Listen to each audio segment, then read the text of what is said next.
할렐루야. 좋은 아침입니다. 오늘도 말씀으로 하루를 시작합니다. 슬기로운 아침 시간 마가복음 1장 말씀입니다. 요즘은 서로의 소식을 전할 수 있는 도구와 매체가 굉장히 많습니다. 어렵지 않게 외국에 있는 가족들과 화상통화할 수 있는 여건은 너무나 많이 준비되어 있는 것 같아요.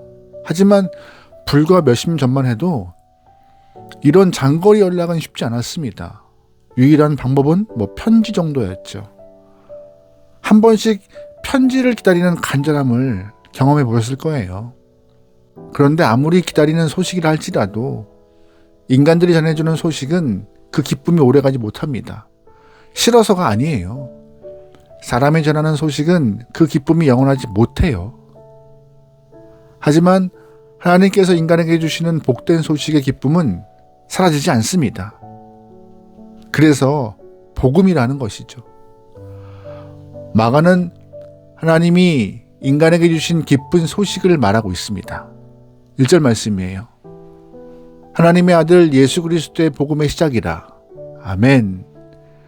복음은 사람이 전하는 소식이 아닙니다. 하나님의 아들 예수 그리스도가 인간에게 전하는 소식이에요.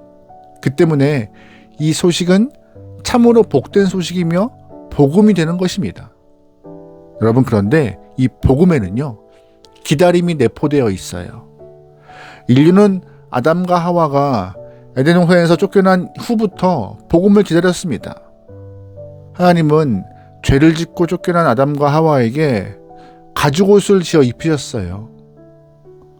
가죽옷을 만들기 위해서는 누군가가 죽어야 했는데 하나님은 아담과 하와의 부끄러움을 감추시려고 희생을 치르시면서 가죽옷을 입히셨죠.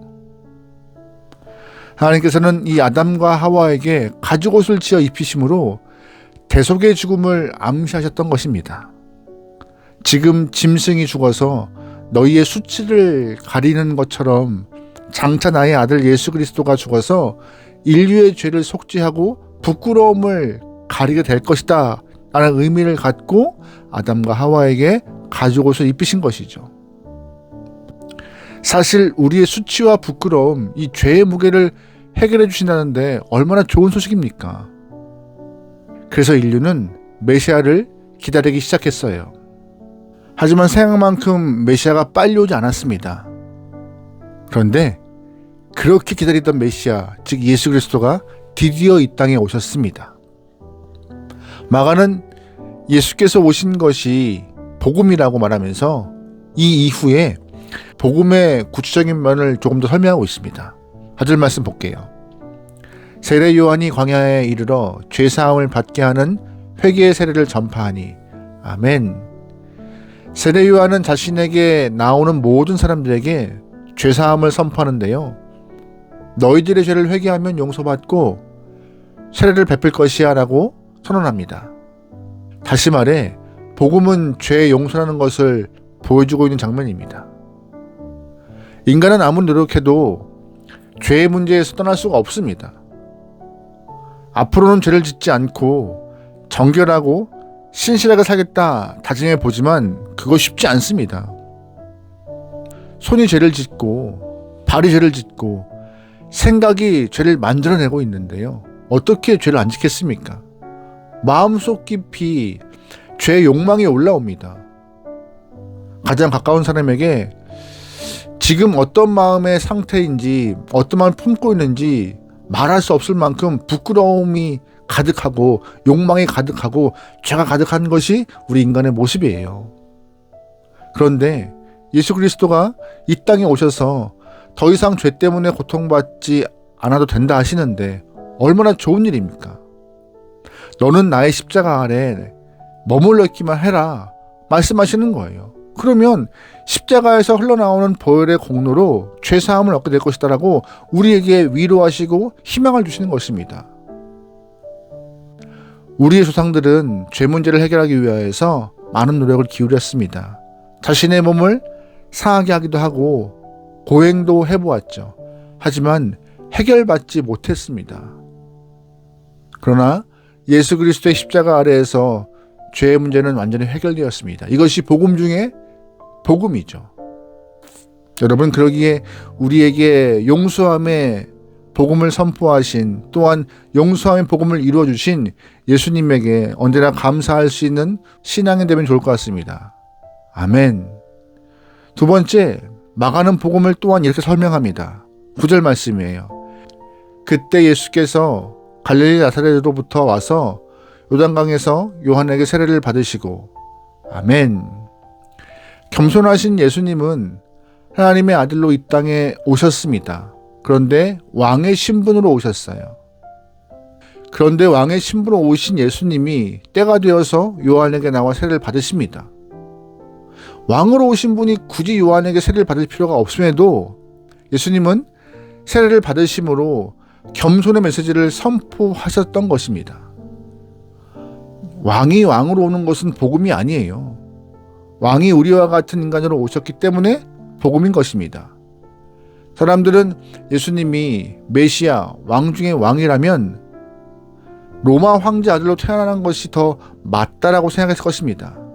하지만 우리의 예상과는 다르게 예수님은 가난한 동네 나사렛에서 자라나셨습니다. 식민지 팔레스타인 유대 땅에서 태어나셨어요. 이것이 메시아가 보여준 겸손이고 복음인 것입니다. 부족하고 없고 또한 가난한 동네에서 사람의 모습으로 이렇게 우리의 곁에 오신 예수님의 모습, 또한 겸손히 세례를 받으시는 모습은 우리에게 왕이지만 우리 옆에 계신 친근한 왕의 모습으로 임하신 복음의 모습을 담고 있는 것입니다. 마가는요, 복음을 또 다음과 같이 설명합니다. 12절이에요. 성령이 곧 예수를 광야로 몰아내신지라 광야에서 40일을 계시면서 사단에게 시험을 받으시며 들짐승과 함께 계시니 천사들이 수종들더라. 아멘. 예수님께서 광야에 계신 것과 사단에게 시험받은 것이 복음이랍니다. 왜요? 우리 모두 광야와 같은 인생길을 걸어야 하기 때문이죠. 하나님의 아들이신 예수님도 광야길을 걸어가셨기 때문에 우리가 광야를 걸어가는 것이 낯설거나 외롭지 않은 것입니다. 왜냐하면 예수님이 광야길을 걸어가 보셨기 때문에 우리의 고통과 형편과 처지를 누구보다 잘 아십니다. 그래서 우리는 그분께 기도할 수 있는 것이에요. 주님, 광야를 걸어보셨지 않습니까? 지금 제가 걷는 이 길이 얼마나 힘겨운 일인지 아시지 않습니까? 하면서 동행을 요청할 수도 있고 위로를 해달라고 청할 수도 있습니다. 그러면 우리의 기도를 들으시는 하나님께서 가만히 계실까요? 예수님도 광야길을 직접 경험하셨기 때문에 주님께서는 하늘의 위로를 허락하실 것입니다. 게다가 주님은요, 사단에게 시험도 받으셨어요. 그러므로 매일 시험에 드는 우리를 위로할 수가 있으신 것이죠. 우리는 시험에 들 때마다 주님께 기도할 수 있습니다. 주님, 시험에 들어서 힘이 듭니다.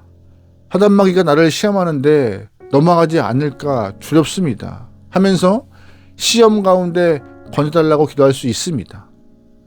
그리고 주님께서 시험을 받으셨으므로 이길 방법까지 알려주실 거예요. 이것이 복음인 것입니다. 복음은요, 나를 위로하고 건지시고 도와줍니다. 이 복음을 오늘도 경험하면서 받은 복음을 이웃에게 전할 수 있는 복음의 메신저, 믿음의 백성 되기를 주의로 축원합니다. 아멘. 기도하시겠습니다. 사랑의 하나님, 복음을 경험한 자, 복음을 받은 자, 이 땅 가운데 승리하게 허락하시오며 복음을 전하여서 나만 승리가 아니라 함께 승리할 수 있는 귀한 은혜가 있도록 역사하여 주시옵소서. 복음이 우리에게 힘입니다. 복음이 우리에게 방법입니다. 복음이 우리에게 능력입니다. 그러기에 우리가 먼저 복음에 심취되어서 복음으로 힘을 얻고 회복되고 나아질 수 있는 은혜가 있도록 역사하여 주옵소서. 오늘 하루를 맡겨오며 예수님의 이름으로 기도합니다. 아멘.